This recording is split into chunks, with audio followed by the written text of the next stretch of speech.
ताजर रहनुमा उर्दू बाजार यासिर अब्बास को नई दुकान के इफ्तिताह पर मुबारकबाद पेश करने लाहौर भर से दो सहबाब अजीज़ व अकारिब रिश्तेदार और ताजरान की मुबारकबाद पेश करने का तांता बदल रहा। ताजरान ने यासिर अब्बास को नई दुकान के इफ्तिताह पर मुबारकबाद पेश की और नेक ख्वाहिशात का इजहार किया।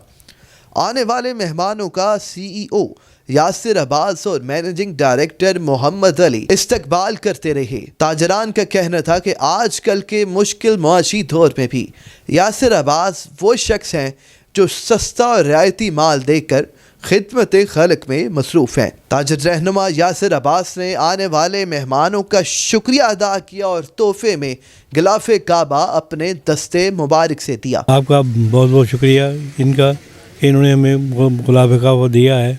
अल्लाह ताला इनको जज़ा दे।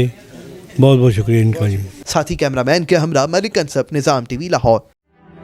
What does it take to dream, to aspire, to be better every day? It takes vision to pave the way for a better future. It takes discipline to create synergy. And it takes courage to step into the light.